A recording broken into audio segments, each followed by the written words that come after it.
Hey guys, here's video number 2. This is where we left off on the next slide. Talking about is something a function or not. Got a little bit wild here. Alright. A function is a relation in which each element of the domain is paired with exactly one element of the range. We did go over that, and we did do all this stuff. But now they're just putting it with points. You've got a -3, a 4, and a 2. So all your x's are different, so that would be a function. Right here you've got x's repeating. If x repeats, check your y values, because that's going to tell you right off the bat if it's going to be a function. Well, you got a 4 right here going to a -2 and to a +2, so no, it is not a function.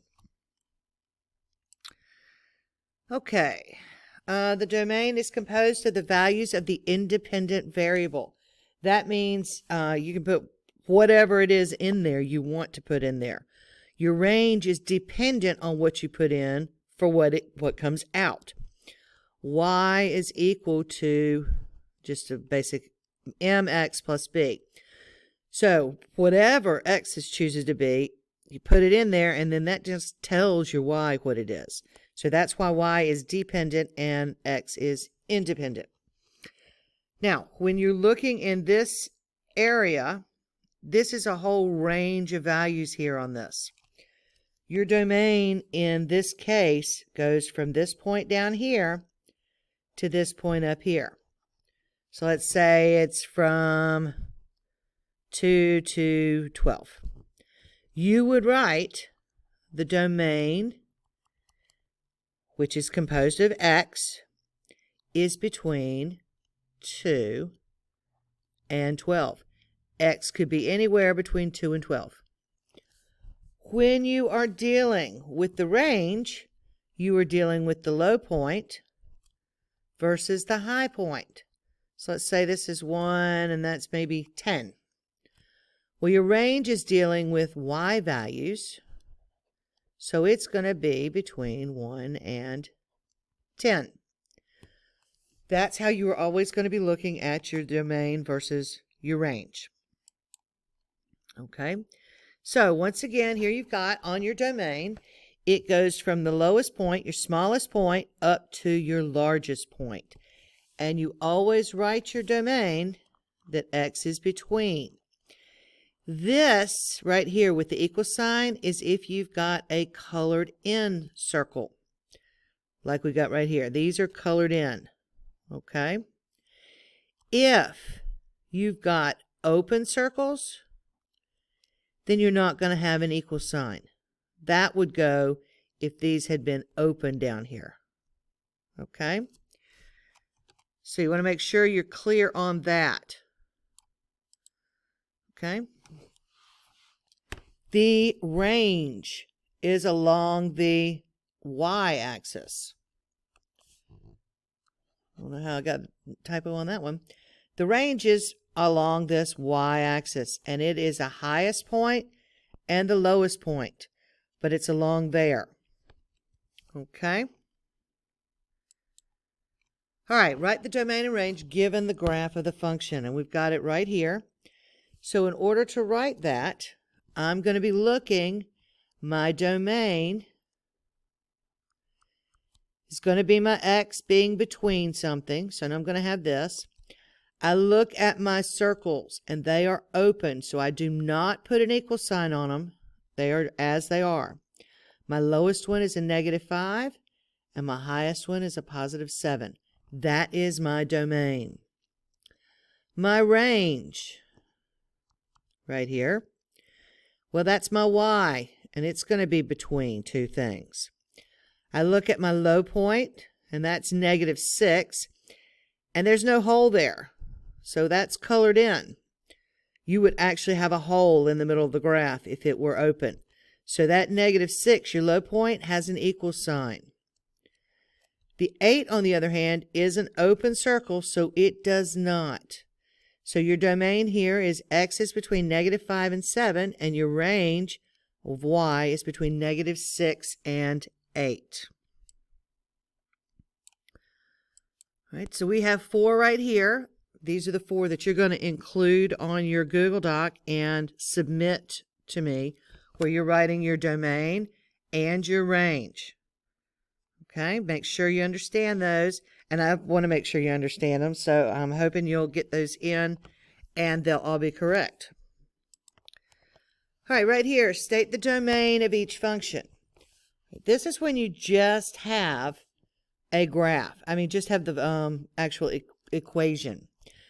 Most of the time, the default value, okay, the default value of your domain is all real numbers. That's what it just kind of defaults to, all real numbers, range 2. When you have a denominator, though, a denominator is going to change that up.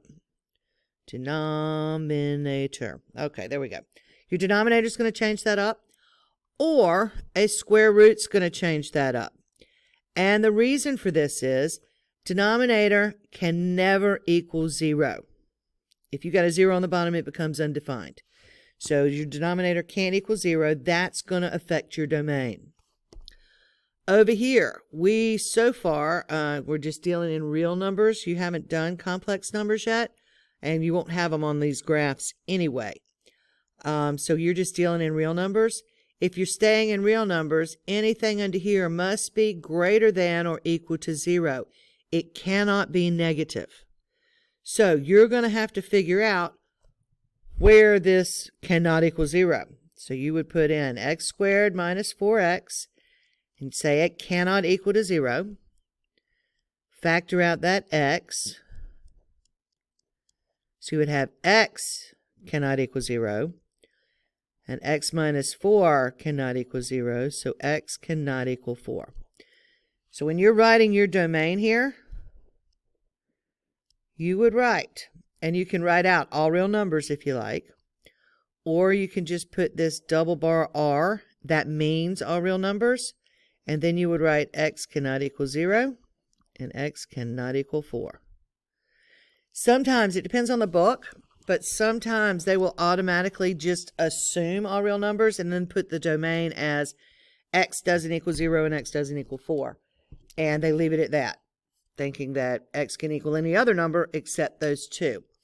You just have to look if you've got a multiple choice item that's what it is. But if it's you fill it in, I would go ahead and write all real numbers, but you can't have that. Okay, right here, x minus 4 has to be greater than or equal to 0. Add 4 to both sides, so x has got to be greater than or equal to 4. So there is your domain here, okay? All real numbers, x is greater than or equal to 4. Again, they might leave that r off and just have x is greater than or equal to 4. It's kind of up to the book and when they're doing it. Okay, right here, I blocked this off. You've got it in your notes, but I blocked it off so that we could kind of read it a little bit slowly.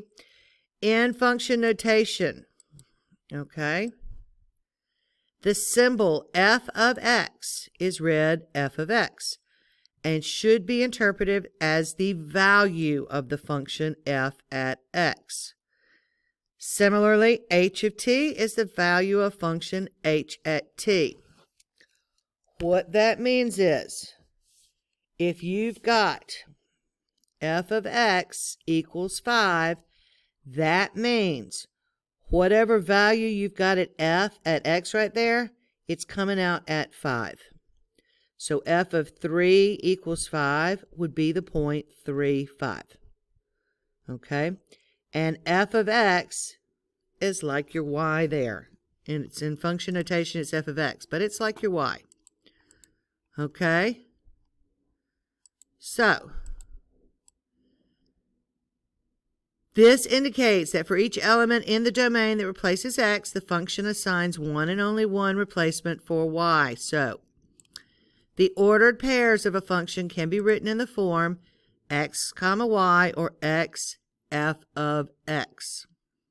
Okay?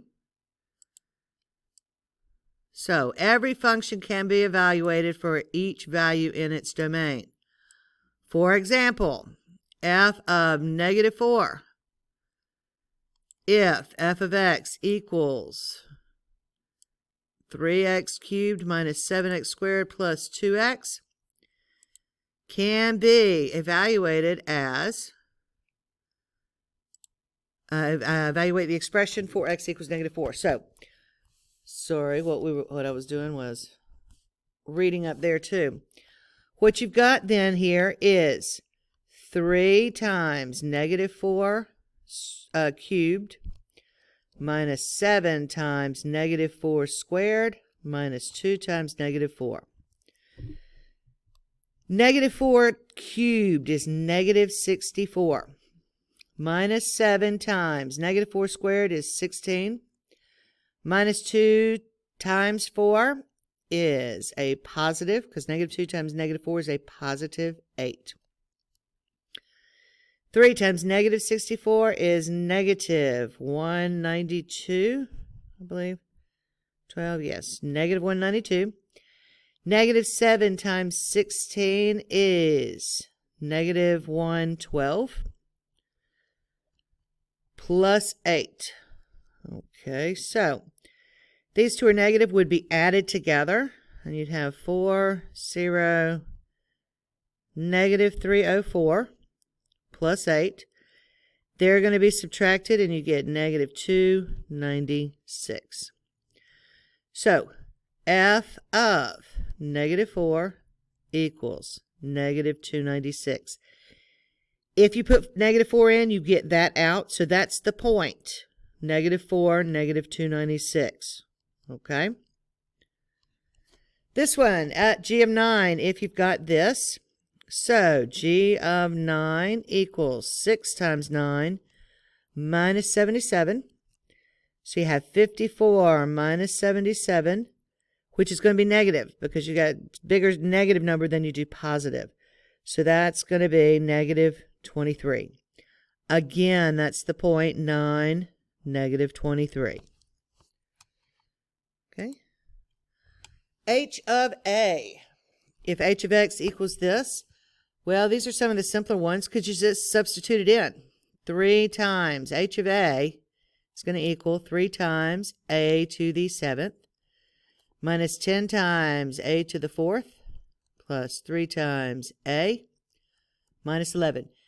And you can drop all those parentheses. A to the 7th minus 10a to the 4th plus 3a minus 11. And c minus 5 is simply going to go in here. So you have c minus 5 squared minus 7 times c minus 5 plus 4. C minus 5 squared is c minus 5 times c minus 5.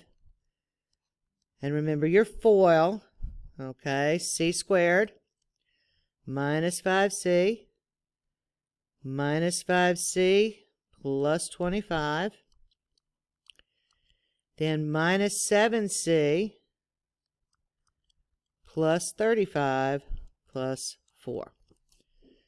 So you have c squared minus 10c minus 7c plus 25 plus 35 plus 4.